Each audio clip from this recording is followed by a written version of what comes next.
Bonjour à tous et bienvenue au Café des Songes où nous recevons aujourd'hui Julie Michelet. Bonjour Julie. Mais merci d'avoir répondu présente à cette invitation, c'est trop cool. Est-ce que tu peux te présenter en 2 mots? Après on reviendra sur ton parcours en détail, mais pour l'instant voilà. En 2 mots, ça qui risque es-tu? d'être assez court. Oui. Julie Michelet. Alors je suis photographe de mode, de portrait, de nature morte, de publicité. Je suis un petit peu couteau suisse, on va dire. J'ai 32 ans et je travaille à Paris depuis une petite dizaine d'années. Ok, monsieur, voilà une belle présentation simple et concise. Bon, c'est chouette. Donc l'idée de ce podcast, c'est qu'on parle on parle du parcours des gens qui sont invités, parce que je trouve que tu as un parcours qui est intéressant, et puis je te connais depuis un petit moment, donc j'ai vu aussi un peu l'évolution, donc c'est chouette. Donc l'idée, c'est de montrer, globalement, moi ce que j'avais envie de montrer au début en faisant ce podcast, c'est qu'on peut arriver à vivre de sa passion, malgré les embûches qu'il peut y avoir quand on est une femme, comment ça se passe. Donc toi, qu'est-ce qui t'a donné envie de faire de la photo? Tu parlais un petit peu de d'où on vient et comment ça peut aider ou non. En tout cas, moi, je viens d'un petit village de Bourgogne, donc je n'étais pas forcément prédestinée à être photographe, encore moins dans ce domaine, on va dire. Moi, quand j'étais petite, j'aimais surtout dessiner. En fait, je passais mon temps à dessiner dans les cours, dans les heures de perm, et après, je distribuais mes petits dessins à tous mes copains. Et je voulais faire de la bande dessinée au départ, plus comics américains, tout ça. Donc, c'était plus le côté un peu fiction, en fait, qui m'intéressait au départ. Raconter des histoires. Exactement, raconter des histoires. Et assez naturellement, la photo a pris plus de place que le dessin. Et puis, j'ai continué à faire de la photo, mais finalement, je ne me suis pas dit « je vais être photographe ». En fait, ça a été très tardif. Je pense que tout le monde l'a su avant moi que j'allais être photographe, parce qu'avec le recul, ça allait être un peu évident. Mais en fait, ça m'a mis pas mal d'années avant de vraiment me dire que c'était mon métier. Du coup, j'ai fait des études aux Beaux-Arts de Reims, où je faisais, je touchais un petit peu à tout, vidéo, graphisme, enfin, on apprend un petit peu de tout, quoi. Et les week-ends, j'allais à Paris faire mes petits shootings, etc. Quand j'ai commencé la photographie, j'avais toujours cette volonté de raconter des histoires. Donc, je faisais beaucoup de mise en scène, soit avec mes amis ou même des autoportraits, en fait, avec un petit peu tout ce que j'avais sous la main.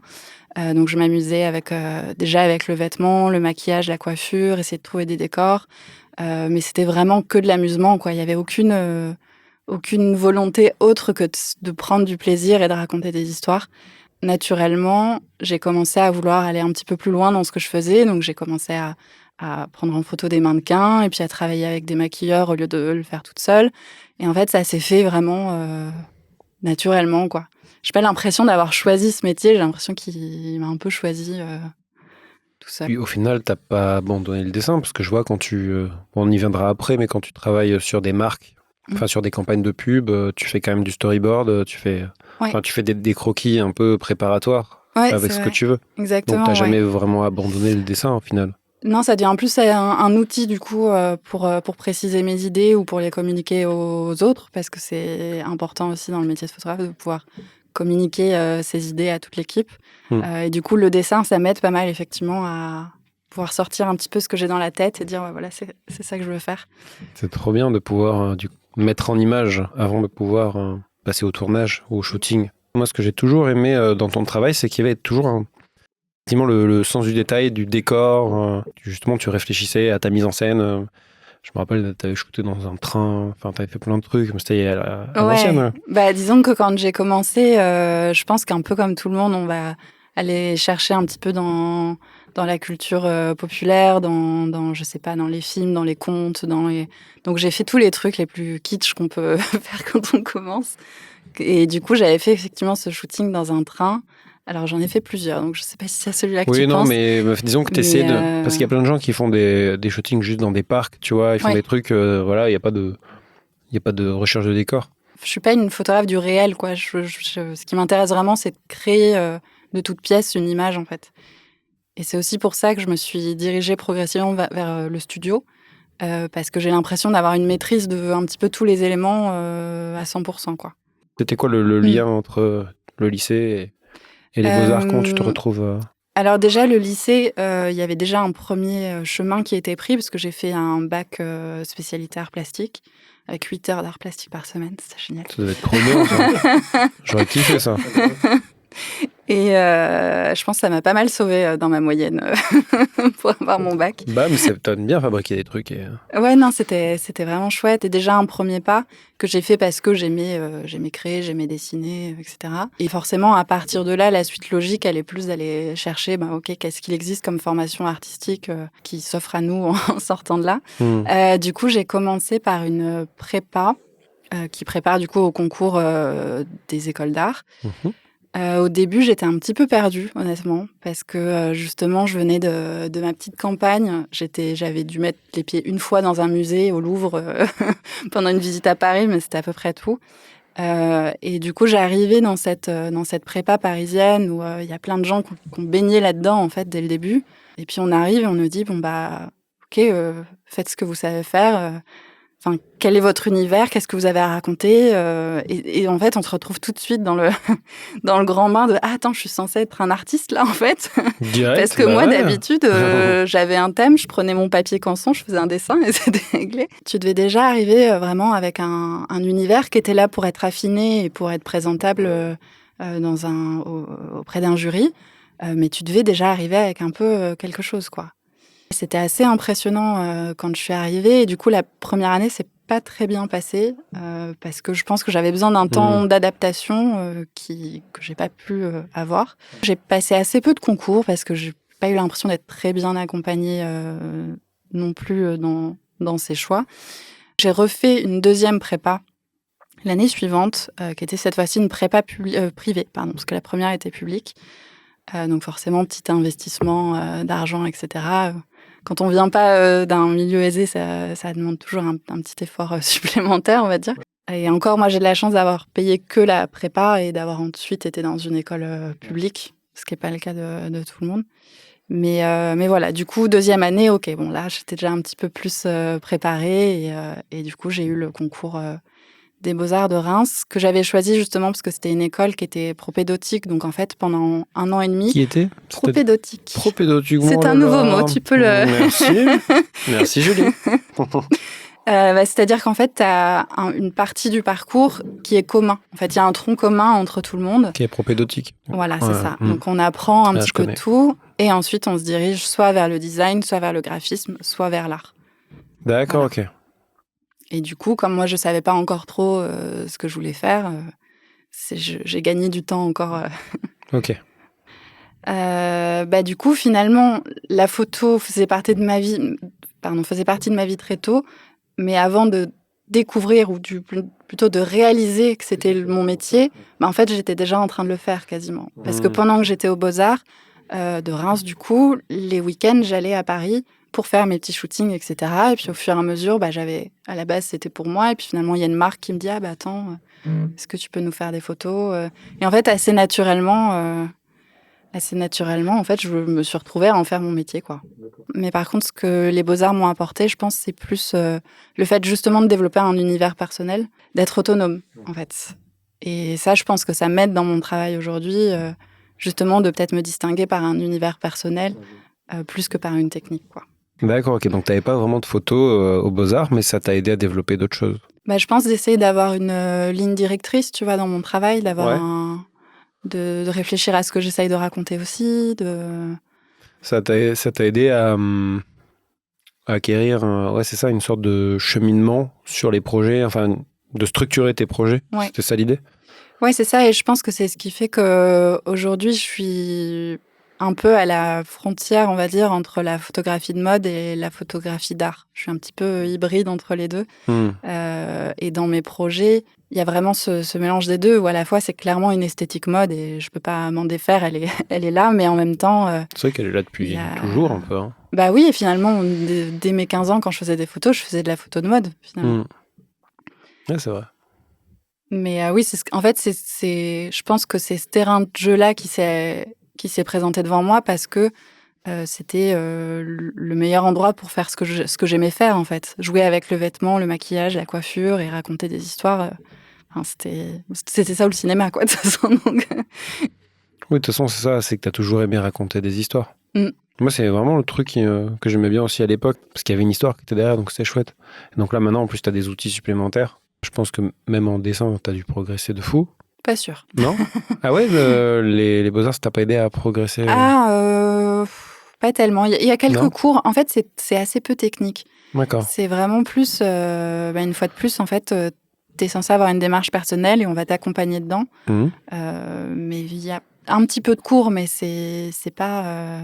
En fait, tu as un peu, effectivement, pendant 1 an et demi, tu vas apprendre un petit peu de tout. Tu vas toucher un peu au design, un peu Photoshop, Illustrator, mais tu as vraiment les bases de tout. Donc, la base de l'histoire de l'art aussi, etc., qui te servent un petit peu d'assises, mais en fait, très vite, après la période d'1 an et demi, en fait, tu es un petit peu livré à toi-même, entre guillemets, avec un peu d'accompagnement quand même, mais tu dois déjà te comporter comme un artiste, en fait. En gros, si tu as besoin d'aide et d'accompagnement, ils sont là pour t'aider?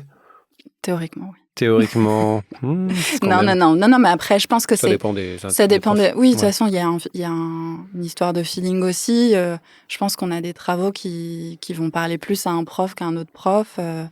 Et ça, je pense que c'est assez humain, quoi. Donc, Oui, oui, c'est sûr. Et je pense que le fait que moi, j'étais justement un peu hybride, je pense que ça n'a pas été évident non plus pour les professeurs parce que eux, ils sont là pour m'apprendre à être artiste. Et moi, ça se voit que j'ai juste envie de faire des photos de mode, quoi. Ouais. Donc, du coup, je rentrais pas trop dans les cases. Je pense qu'ils savaient pas trop quoi faire de moi.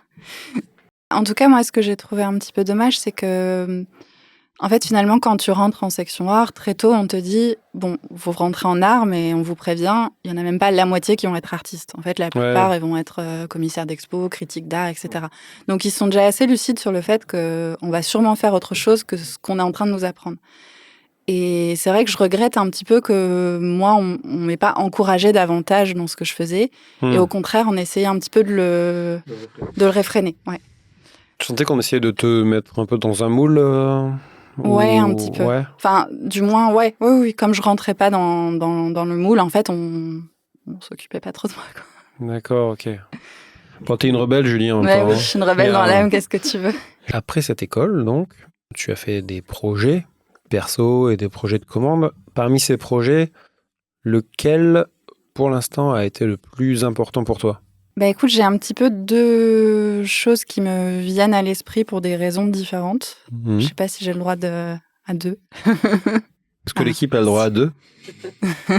Bon, l'équipe dit oui. Alors, vas-y. Je t'aurais dit l'aspect plus commande, justement, où là, ça a de l'importance pour moi parce que j'ai dû affronter certains obstacles ou certaines peurs ou certains blocages. Parce que, comme beaucoup d'artistes, je suis victime du syndrome de l'imposteur. Et que parfois, quand on vient me chercher pour quelque chose que j'ai jamais fait, il y a un petit moment de mais panique à bord. Est-ce que vraiment... Est-ce que c'est moi qui veux le vraiment? C'est ça, vous êtes sûr? Vous n'êtes pas trompé? Vous êtes fous. Donc, du coup, il y a quelques projets comme ça qu'on constitue un vrai challenge pour moi et où ça a vraiment demandé un travail sur moi-même pour me faire à l'idée que non, en fait, c'est mon métier, j'ai des capacités et je peux le faire. Et du coup, certains projets qui ont abouti et où à la fin, je peux vraiment être fière de ce que j'ai fait, quoi. Donc j'en ai quelques-uns comme ça. Et ensuite, sur un projet personnel, le problème, c'est que les nouveaux remplacent les anciens. Ouais, c'est-à-dire qu'en gros, à chaque fois, tu veux faire mieux. Oui, c'est ça. Mais peut-être qu'il y en a un en particulier dont je suis vraiment contente que j'ai fait l'année dernière, qui s'appelle Gold Digger. Donc c'est une série, un édito qui est un peu dans l'esprit esthétique, un petit peu à la Twin Peaks, tu vois, avec des rideaux rouges en velours. Et puis c'est un personnage qui possiblement meurtrier, on ne sait pas trop. Je laisse un peu le suspense là-dessus, mais en tout cas, donc en fait, j'ai un peu repris l'image qu'on se fait de la femme fatale, que ce soit dans les vêtements, l'attitude, etc. Et en fait, j'ai poussé ce truc jusqu'au bout, avec en fait, imaginer plusieurs manières dont elle aurait pu tuer son mari pour l'argent. Enfin, en fait, je trouvais ça assez drôle de jouer là-dessus parce que c'est tellement un cliché féminin qui a la vie dure et qui est très présent dans la culture populaire que j'avais envie de me le réapproprier et de m'en amuser. Et ça, c'était un projet que j'avais en tête depuis, je pense qu'il est dans mes moodboards Pinterest depuis au moins 5 ou 6 ans, voire plus. Et je sais pas pourquoi, c'était jamais le bon moment, je pense. J'initiais de temps en temps d'essayer de le faire, et puis ça tombait à l'eau pour une raison ou pour une autre. Et j'ai fini par le faire, et en fait, je pense que j'avais besoin de ce temps, en fait, de maturation, et si je l'ai pas poussé avant, c'est juste que il était peut-être pas prêt encore.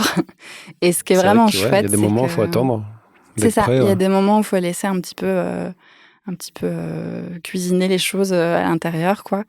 Et ce qui est assez fou, c'est que finalement, les images, j'ai l'impression que c'est exactement ce que j'avais en tête il y a 5 ou 6 ans, quoi. Donc, tu es contente. Donc, je suis hyper contente, et je suis pas sûre que j'aurais eu ni les capacités techniques, ni l'entourage mannequin, make-up, etc., pour avoir ce résultat à l'époque. On peut voir ce travail quelque part, je suppose. Bien sûr, sur Instagram, bien ou sûr. sur mon site web. C'est vrai que sur Insta, tu mets pas mal de choses. Ouais. Il faudrait que les gens aillent voir ce que fait Julie Michelet. Elle met plein de choses très sympathiques sur Insta, c'est chouette. J'aime bien suivre ton travail. Et la première fois que tu as eu affaire à un client? Oui, c'était pour une eau corse qui s'appelle Saint-Georges. Et c'était assez improbable, cette histoire, parce que... Mais raconte-nous cette histoire. On aime bien les histoires improbables au Café des Songes. J'ai reçu un mail, en fait, sorti de nulle part, du patron, en fait, de Saint-Georges, qui me disait « Bonjour, j'ai découvert votre travail. Est-ce que vous voulez faire ma prochaine campagne en 3 mètres par 4 dans toute la Corse ?» Bon, a priori, j'avais rien de mieux à faire. Oh, arrête de faire le con. J'ai cru que c'était un gag sur le moment, parce qu'en plus... c'est vrai que ce gag est fou, quoi. Ce sera un gag. Ça dit pas en Corse? En fait, j'allais tous les étés en Corse à cette époque. Donc, ça avait en plus du sens à titre personnel. C'était une eau que moi-même, je buvais en vacances, quoi. Et en fait, ce mail, donc j'avais ce truc qui était vraiment de but en blanc. Il y avait même pas de on se rencontre, on en discute. C'était vraiment est-ce que vous voulez faire ma campagne, quoi. Comment donc ils ont découvert ton travail, mais comment tu as eu le... Eh bien, je ne saurais jamais, je crois. Ils ne se souvenaient pas. Il ne se souvenait pas. Quelqu'un lui a parlé de moi, mais il savait pas qui. Tu penses que c'est parce que tu étais allée en Corse, ou ça n'a rien à voir? Je pense que ça n'a rien à voir. Ça n'a rien à voir. Ouais, je pense vraiment que ça n'a rien à voir. Ça, sans doute le fait de publier des choses sur les réseaux régulièrement, tu penses? Ou c'est potentiel? Oui, ça peut se jouer à pas grand-chose. Il suffit d'une personne qu'on ait en commun, quoi. Donc, mais c'était assez incroyable. Et puis en plus, ce mail était accompagné des anciennes photos des campagnes de Saint-Georges. Et en premier, j'avais leur dernière campagne qui était un prêtre qui verse de la Saint-Georges dans un bénitier. C'est trop marrant. Et du coup, d'avoir ce mail et puis la tête du prêtre, je disais là, mais je comprends pas, qu'est-ce que je viens de recevoir? Mais qu'est-ce qu'ils me veulent? Et puis non, c'était bien sérieux. Ouais. Donc il y a eu aussi pas mal de rebondissements dans cette histoire, parce qu'en fait, il faut savoir que Saint-Georges ont fait designer leurs bouteilles par Philippe Starck. Donc du coup, Philippe Starck a un droit de regard sur toutes les campagnes des objets qu'il design, en fait. Ah oui. Ouais. Donc du coup, on avait... Comment? Ce qui peut être logique, en fait. Oui, ce qui peut être logique s'il veut maîtriser jusqu'au bout qu'on fasse pas n'importe quoi avec ses créas. Ouais. C'est ça. Et donc, le patron de Saint-Georges m'avait juste dit ce que je veux, c'est que ça évoque la pureté de l'eau et l'esprit corse. C'était les seuls mots-clés que j'avais. Donc, à partir de là, j'ai réfléchi à une idée et j'ai pensé à reprendre la naissance de Vénus de Botticelli, parce qu'il y avait cette idée de pureté. Il y a de l'eau, évidemment, dans la peinture. Et puis, il y a aussi, ça évoque l'héritage italien de la Corse. Donc, du coup, je lui ai proposé cette idée. Et puis, on était sur un timing assez serré, parce qu'il faut gérer les impressions derrière. On était sur quoi comme timing, à peu près? On était sur peut-être 1 mois et demi en tout, mais sauf qu'il faut compter les impressions. Ah oui, c'est-à-dire 1 mois même avant la création, c'est-à-dire pour tout le processus créatif? Oui, maximum 2 mois en tout cas. Ouais. D'accord, ça va vite. Sachant que ça devait être forcément diffusé l'été, parce que c'est le moment où il y a tous les touristes. Donc en fait, si on loupait le coche, c'était l'année prochaine, quoi. Donc du coup, j'ai proposé cette idée. On attendait l'aval de Starck, mais en fait, ça traînait, on n'avait pas de réponse, etc. Ah ouais. Et en fait, il y avait plusieurs étapes de process, parce que dans l'image de départ, j'avais prévu d'avoir cette Vénus avec en fond un paysage corse. Et donc, l'idée, c'était, moi, d'aller sur place et d'aller prendre en photo ce paysage. Donc, il y avait en plus certains nombres... Tu encore.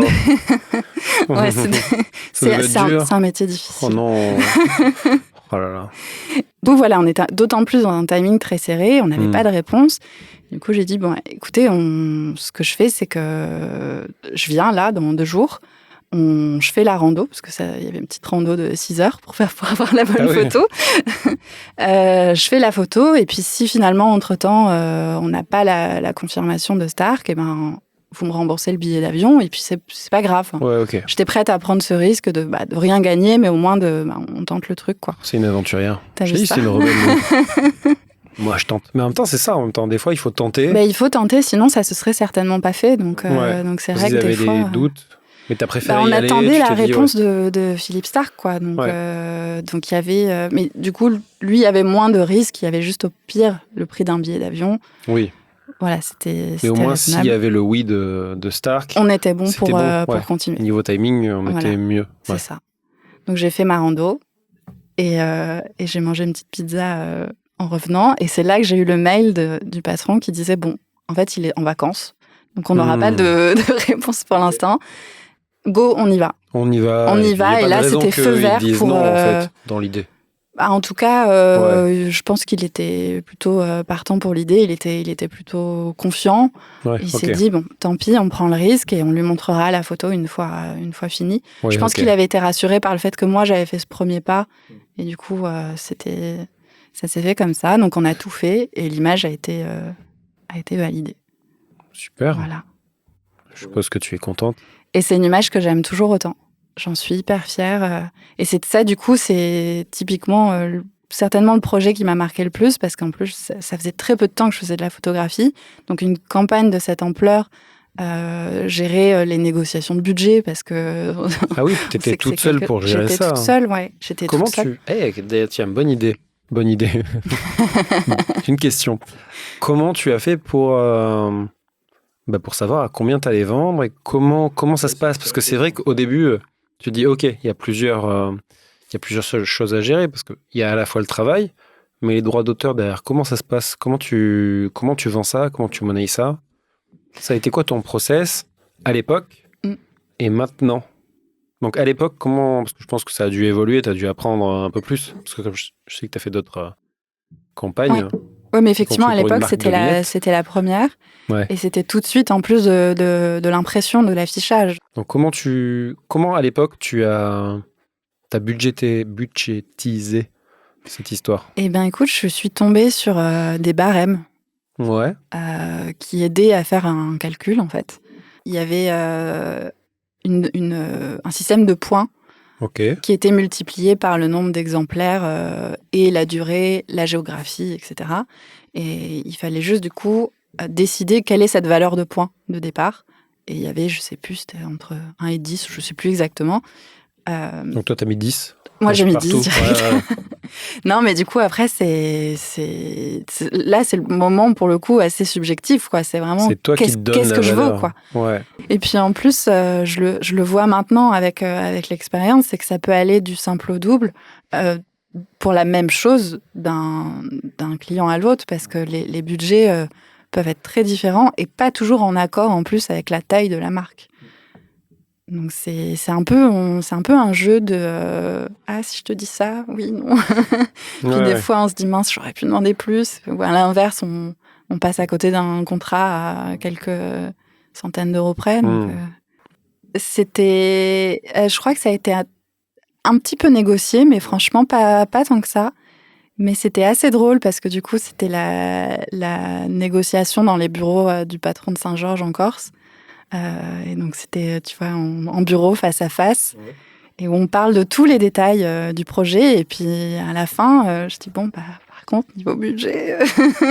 Donc, c'est toi qui as amené ça sur la table? Parce qu'on n'en parlait pas. Je me suis dit, bon, il faut qu'on en parle à un moment. Mais j'étais hyper mal à l'aise, parce que c'est pas du tout des sujets que j'apprécie particulièrement. Mais je voulais juste faire de la photo, moi. Oui, c'est ça, laissez-moi tranquille. Attendez, j'ai mon agent qui arrive pour ça. Comment ça, t'avais pas d'agent, Julie Michelet? Et non, je n'avais pas d'agent. Et le patron de Saint-Georges m'a dit, vous savez, moi, j'aime pas trop négocier. avec l'accent corse et tout, j'étais genre, mince, qu'est-ce Ça, qu'on il va sort faire le gun. J'aime pas trop la négociation. Non, mais au final, ça s'est très bien passé. En plus, c'est un amour, ce monsieur. Ouais. J'aime, encore maintenant, je Mais c'est sais qu'il énorme, suit toujours mon Attends, travail. la punchline. Moi, j'aime pas trop la négociation. Tu sais, t'imagines comment tu mets la pression.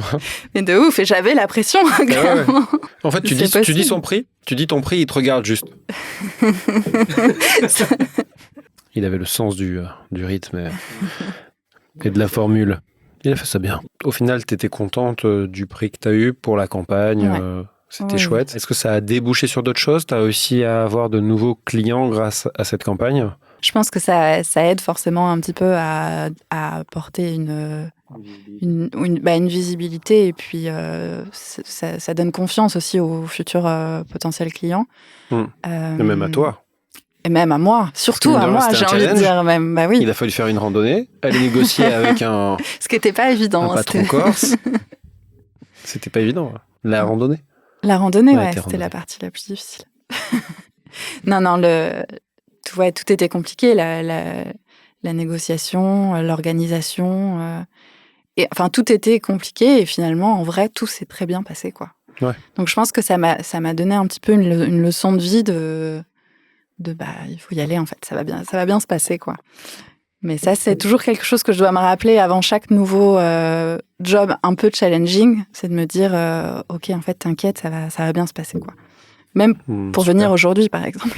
Ouais, c'est vrai. Tu vas un peu me dire, t'inquiète, ça va bien se passer. T'inquiète, ça va aller. Et donc, le projet qui a suivi, un peu d'ampleur, ça a été quoi? Le projet suivant, c'était Monoprix. Ouais. Et c'était une très belle campagne aussi. D'accord, Monoprix, c'était quoi? C'était pour la Beauty Week. Ok. Donc, c'était une image pareille dans toutes les... Alors, cette fois-ci en vitrine. Ok. Mais France, Dom-Tom, etc. Donc, c'était D'accord, vraiment du lourd, quoi. une belle visibilité, ouais. Non, mais c'est vrai que ça correspondait exactement à mon univers, quoi. J'ai un peu l'impression que c'était fait sur mesure, donc... Comment ça s'est passé? C'est toi qui les as démarchés? C'est eux qui t'ont contacté, encore une fois? Parce que je vois qu'on te contacte beaucoup. Parce que tu es très demandé. C'était l'agence de pub qui s'occupe de la communication de Monoprix. Et j'étais en contact avec eux depuis quelques années. Alors, ah si, ça y est, je me souviens. Je les avais rencontrés sur un prix, le prix Picto, qui est un concours de photographie de mode, dans lequel on peut discuter avec le jury, échanger, etc. Et j'avais rencontré une des directrices artistiques de cette agence et qui avait gardé mon contact.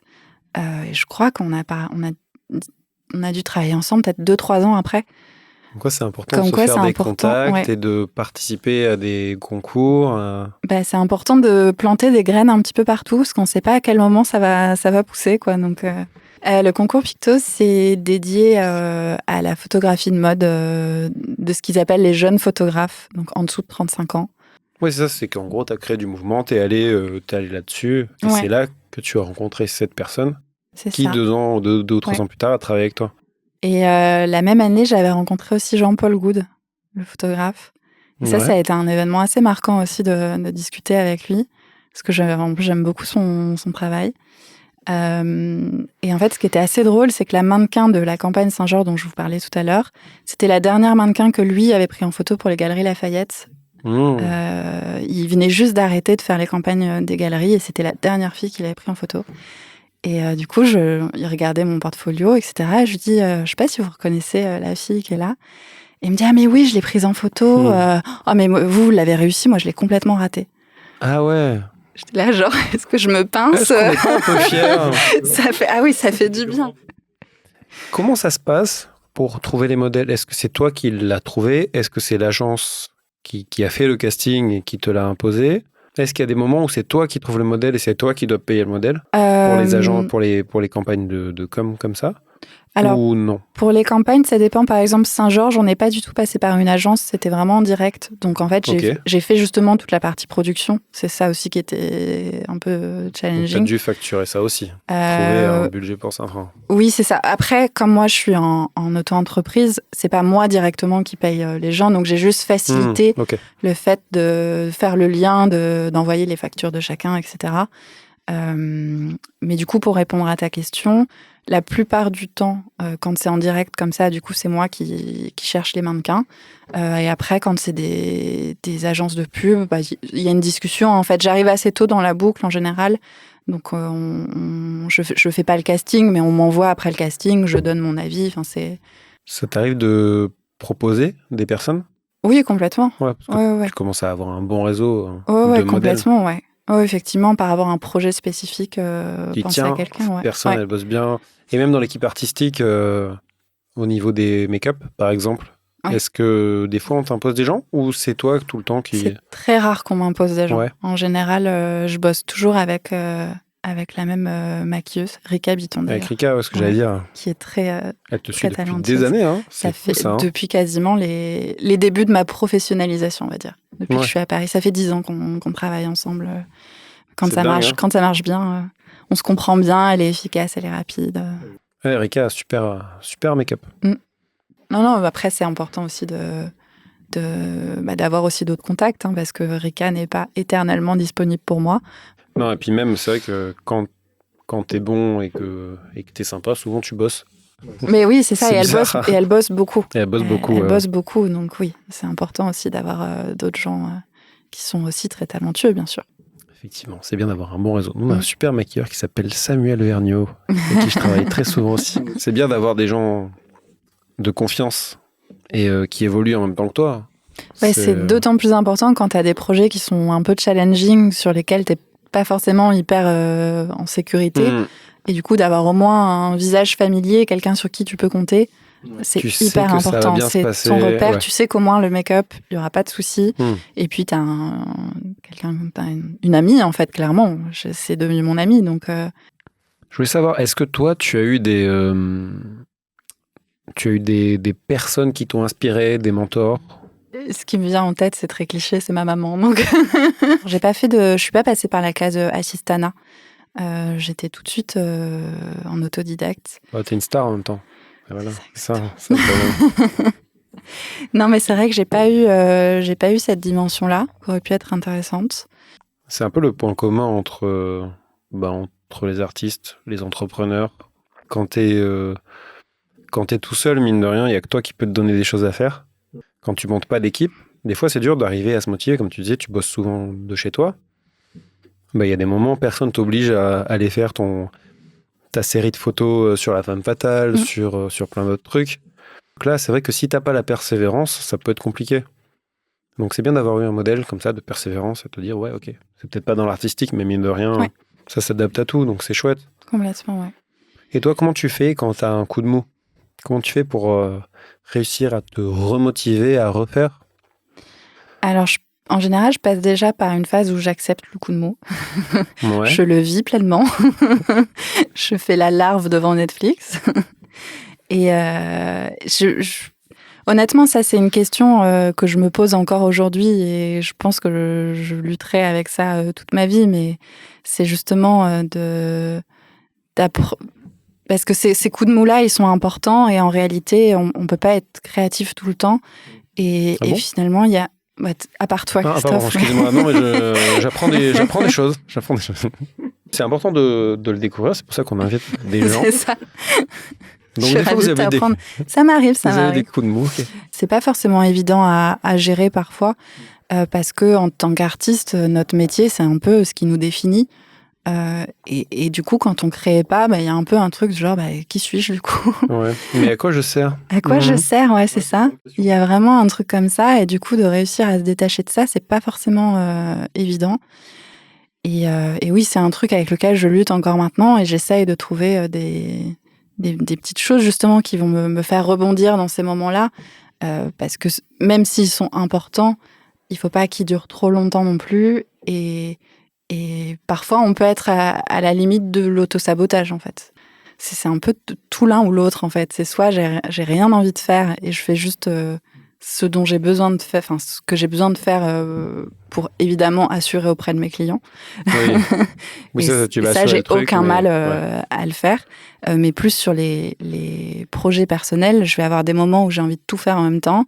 Et puis je vais envoyer des tonnes de mails et essayer de motiver plein de gens. Et puis des fois, ça va aller jusqu'au bout. Et puis à l'inverse, si j'ai un obstacle dans un moment où je suis peut-être dans un coup de mou où c'est plus compliqué, finalement, le projet va peut-être un petit peu tomber à l'eau ou être du moins reporté. Donc c'est toujours un peu une lutte comme ça d'aller au bout des choses. Mais c'est vrai que les projets perso où t'as pas forcément de budget pour ça, donc tu décides de motiver les gens. Ouais, c'est ça. En général, il y a pas mal de monde qui est inclus dans l'histoire, ouais. Donc effectivement, c'est de l'énergie parce que, en fait, c'est ça le truc. Des fois, moi, je lance des trucs, tu vois, on est 20, 30, mais c'est de l'organisation. Alors heureusement, j'ai de la chance d'avoir autour de moi une bonne équipe, parce que c'est vrai que quand t'es tout seul, mine de rien, il y a des moments où tu lances un truc et tu te dis, putain, ok, je me lève à 5 heures aujourd'hui juste parce que je dois faire mon truc. Donc 4 heures, ou des fois tu tournes la nuit, tu fais des nuits blanches et tout. Tu te dis pourquoi ? Ouais, parce que c'est trop stylé, je suis très content de le faire et tout, mais c'est vrai qu'il y a des moments, tu t'imposes à toi-même. Je suppose qu'il y a des shootings que tu fais qui doivent pas être faciles, même pour des projets perso, qui demandent du temps, qui demandent de l'énergie, et en gros, si tu le fais pas, personne ne va te dire de le faire. Donc c'est toi qui dois te motiver pour le faire, et à la fin, t'es content. Oui, c'est exactement ça, c'est que tu vas motiver des gens pour travailler avec toi. En revanche, si toi, tu te démotives, il n'y a personne qui va te remotiver. Hein, donc, C'est ça, au pire, les gens, ils le font pas. Oui, voilà, c'est ça. C'est ça. Donc, tout repose sur tes épaules. Que le projet aboutisse ou pas ne dépend que de ta capacité à continuer malgré les difficultés. Et puis, effectivement, il faut réunir du monde. Mais après, tu as aussi des problèmes de dernière minute. Typiquement, mon dernier édito pour lequel j'ai beaucoup travaillé parce que j'ai fait aussi le stylisme. Donc, il a fallu... Madame est aussi styliste. À mes heures perdues. Ça, c'est un peu le côté control freak, tu vois, que j'avais de mes débuts, c'est de vouloir un peu tout gérer. Je fais pas le make-up toute seule, heureusement, mais c'est vrai que le stylisme, j'aime bien parce que c'est tellement une partie importante du process que j'aime bien avoir la main dessus. Mais du coup, t'aimes bien la mode, donc c'est aussi le stylisme, c'est une bonne partie. Ouais. Alors j'aime bien la mode dans le sens, j'aime bien le vêtement. J'aime bien ce qu'on peut faire avec, mais je suis assez peu la mode en elle-même. C'est vraiment plus le vêtement. Le fait de s'amuser avec un vêtement, la manière de le porter. Exactement, ouais. Et du coup, il faut démarcher des showrooms, leur vendre le projet. Souvent, on n'a pas forcément un magazine derrière, parce qu'en fait, maintenant, il y a tellement de photographes que les magazines n'ont plus besoin de s'engager sur un projet à l'avance. Ouais, c'est ça. En fait, ils reçoivent les images toutes prêtes par centaines dans leur mail, donc ils n'ont pas de raison de s'engager. Ah ouais, et quand tu as débuté, toi, il n'y avait pas ça ? C'était pas à ce point ? C'était en transition, je pense. C'était en transition, ouais. Okay. Quand je dis magazine, je parle pas des gros magazines Vogue, etc. Évidemment que eux produisent leurs propres séries, mais tous les autres magazines, on va dire, plus indépendants, vont avoir des séries qui sont toutes faites, pour la plupart en tout cas.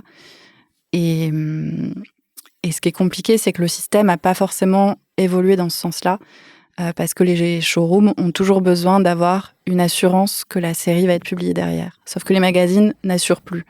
Donc on se retrouve dans un truc où juste pour avoir des vêtements, c'est hyper compliqué. Il faut réussir à convaincre par d'autres biais, il y a tel mannequin, elle est géniale, telle équipe. On doit d'autant plus vendre le truc parce que le système n'est pas fait pour que ça marche comme ça.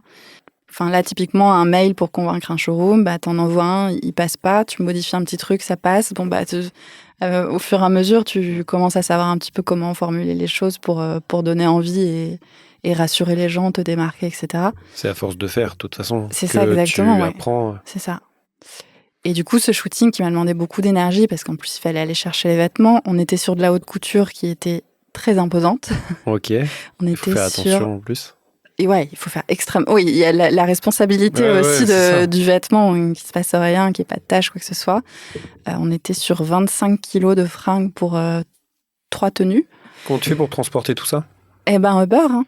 Ouais. Uber, pas le choix, ouais. En voiture Ouais, puis les 6 étages après, sans ascenseur. C'est bien. Donc bref, toujours est-il que beaucoup de difficultés pour ce projet. Et la veille du shooting, ma mannequin qui tombe malade, qui ne peut pas venir. Ouais, super. Alors, comment on fait dans ce cas-là ? Tu fais le tour de tout ton Instagram et tu envoies des messages à toutes les mannequins que tu connais en priant pour qu'il y en ait une qui soit disponible le lendemain, quoi. Ok. Encore, c'est la veille qu'elle t'a dit qu'elle était malade ? La veille au soir. Ok. C'était pas le matin. Oui. Là, c'était impossible. Le matin, c'était impossible. Ouais, mais tu dois quand même le faire, donc t'aurais quand même fait le tour de ton Insta le matin. Oui, mais oui. Du coup, on En aurait pleurant. peut-être eu qu'une demi-journée au lieu d'une journée, quoi. Ok, donc t'as quand même réussi à le faire au final. Oui, mais c'est vrai que dans ces moments-là, je me dis, mais pourquoi je m'impose ça? Personne me force à le faire. Je gagne même pas d'argent. T'en dépenses même. J'en dépense en plus, donc faut vraiment le vouloir, quoi. Ouais. Comment ça se passe quand tu prépares un projet? Est-ce que tu es toute seule? Est-ce que tu as quelqu'un qui t'aide? Non, je suis toute seule. Tu fais tout toute seule? Ouais. D'accord. Sauf quand c'est avec une marque. Dans quel cas, on peut être... on travaille ensemble, mais sinon... T'as des gens, par exemple, si t'as une grosse masse de travail à préparer, j'en sais rien, si tu dois faire la prod sur un gros event où t'as 20 mannequins pour une campagne, je sais pas. Ça va bientôt arriver d'ailleurs. J'ai un exemple un peu similaire. Ouais, cet été, on a pris en photo 9 personnes et demie. Il y avait une petite fille aussi. Et demi, c'est mignon. Dans un ascenseur, il fallait les faire s'enchaîner toute la journée, à peu près peut-être 1 heure par mannequin. Et ça, c'était une grosse organisation, effectivement, en termes de ça, tu peux pas prod. le faire toute seule. Je l'ai fait toute seule. Tu l'as fait toute seule? Je l'ai fait toute seule. Juste, je me suis fait un petit peu aider juste le jour du shooting. J'ai demandé à avoir une assistante. D'accord, il y avait quand même quelqu'un en plus, quoi. Il y avait quelqu'un en plus, oui, pour en fait juste s'assurer qu'on n'oublie pas. C'était pour une marque de lunettes, qu'on n'oublie pas de shooter une des paires de lunettes. Ah oui, t'as fait ça récemment. Ouais, c'était l'été dernier. Après, je fais tout le temps des photos pour des lunettes. Donc... Oui, je sais, mais il me semblait avoir fait un truc du coup dans un ascenseur. Oui. Qui est passé, ouais. Ouais, c'est ça. Ok, d'accord. Je vois par exemple, moi quand il y a un budget, je préfère le diviser et gagner moins et prendre une équipe parce que je sais que ce sera mieux fait. Parce qu'il y a des moments, par exemple, après c'est pas exactement la même chose parce que moi c'est souvent des tournages, que ce soit de la pub, que ce soit du clip. Moi j'aime bien quand même travailler avec des gens dont c'est leur spécialité, tu vois. Et quand je réalise, j'aime bien avoir quelqu'un qui fait la prod, tu vois aussi. Même si ça m'est arrivé souvent de faire la prod et la réal, tu meurs à la fin en fait. Tu dois penser à l'organisation, tu dois penser à ton découpage, tu dois penser à tout. Je préfère avoir au moins 2-3 personnes, même des personnes qui ont des profils un peu multitâches, tu vois.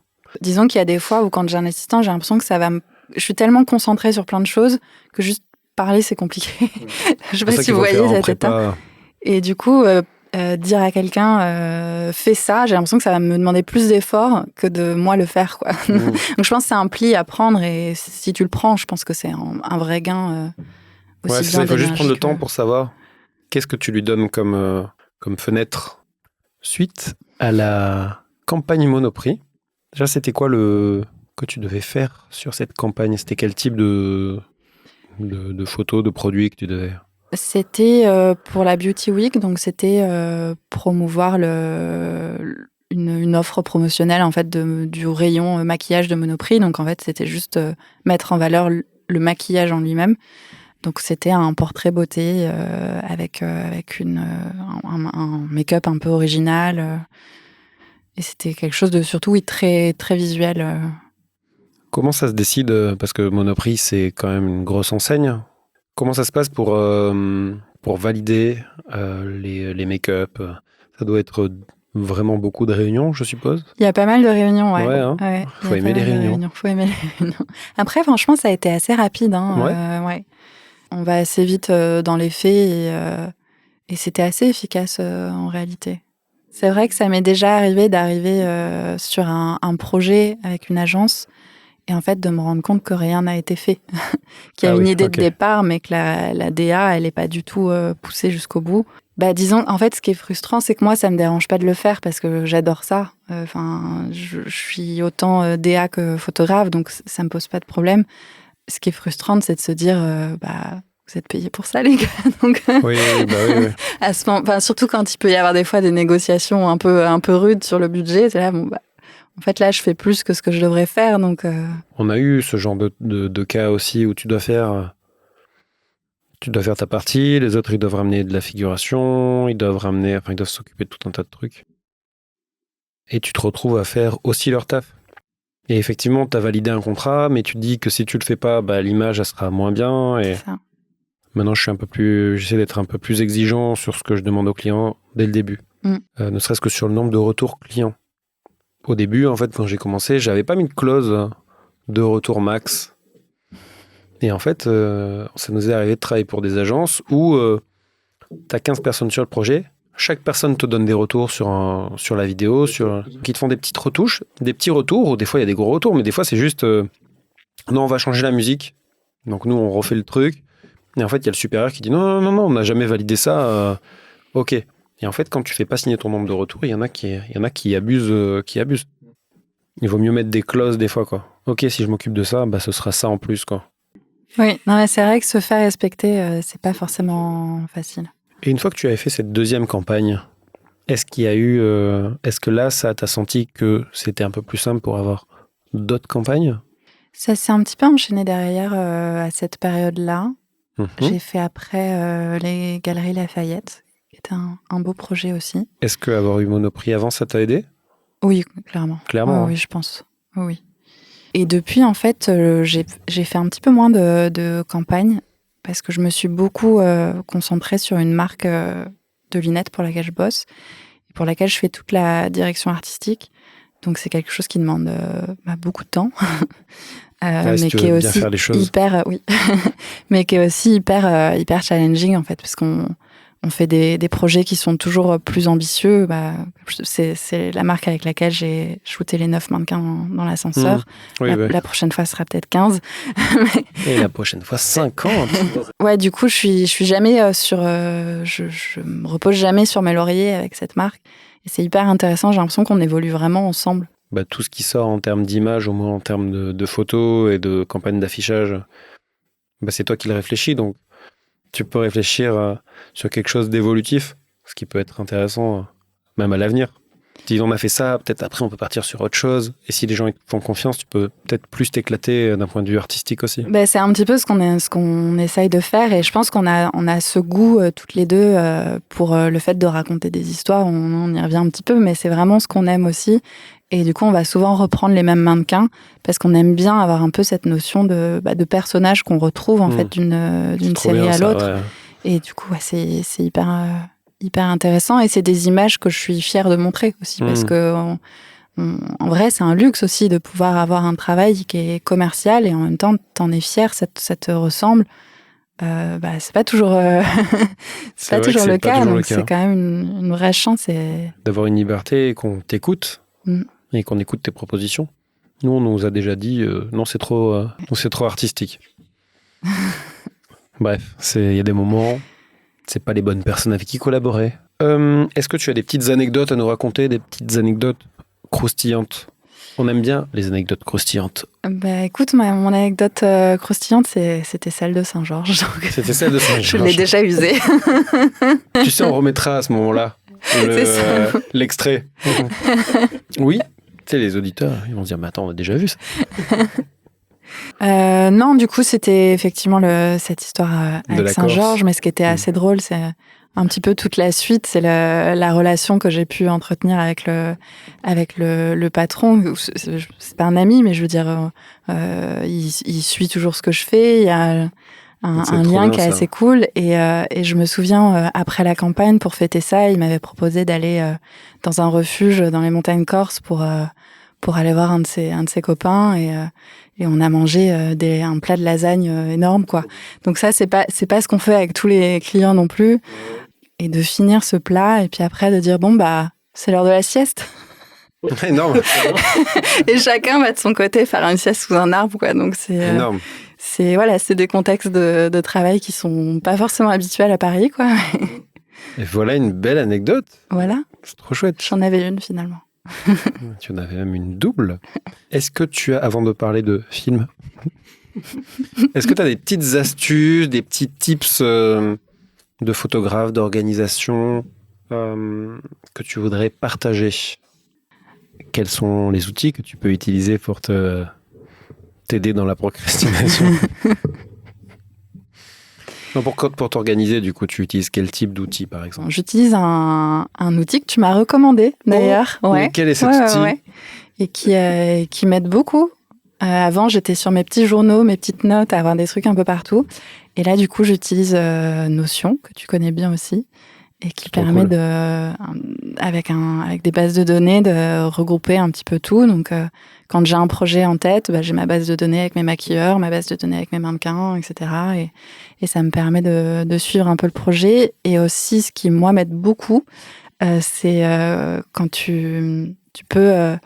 tu sais, ta task list avec toutes les choses que tu as à faire, puis tu coches. Donc rien que ça, moi déjà, c'est hyper satisfaisant pour moi, c'est hyper motivant. Il te fait un to-do Et list. puis tu peux faire un truc où quand tu coches, il y a un pourcentage d'avancement.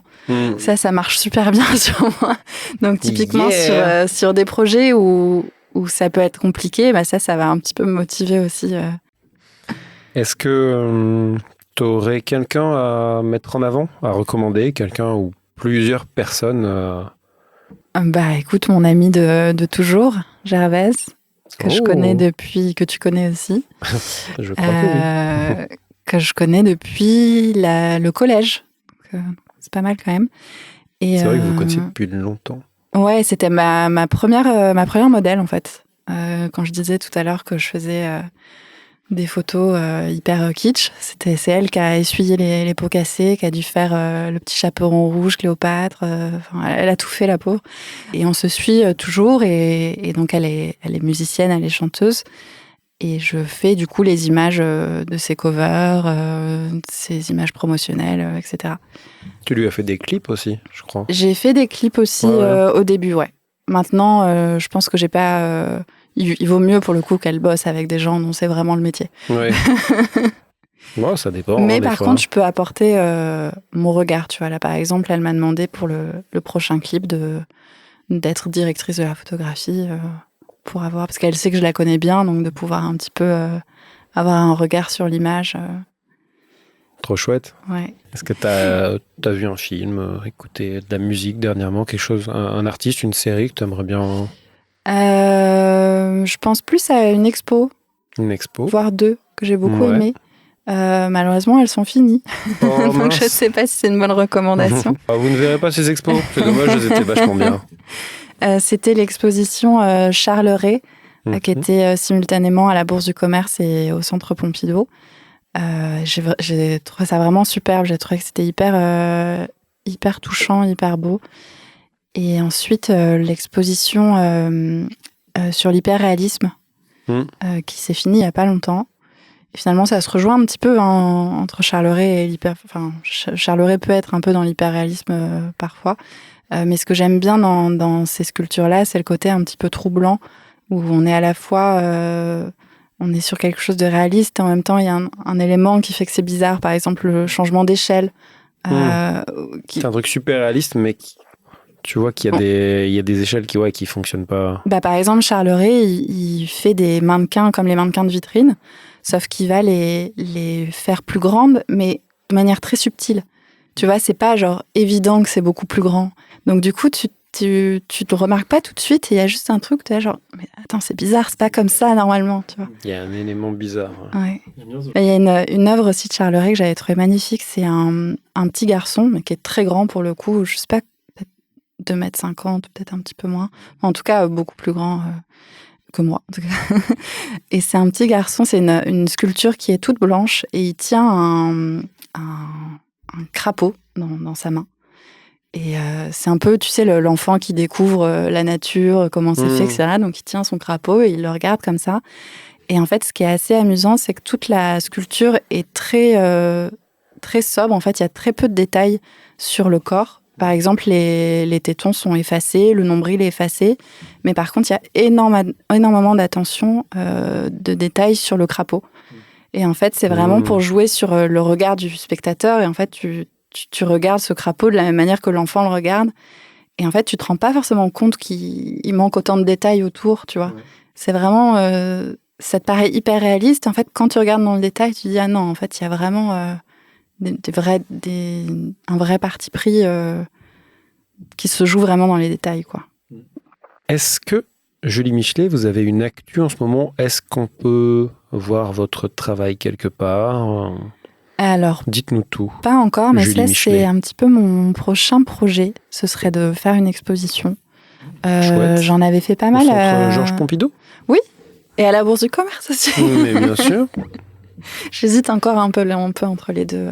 C'est en De toute façon, discussion. ils te veulent les deux. Bien sûr. Donc, Non, mais ça, ce serait un projet, effectivement, justement parce que, comme je disais, je suis vraiment à la frontière entre la mode et l'art.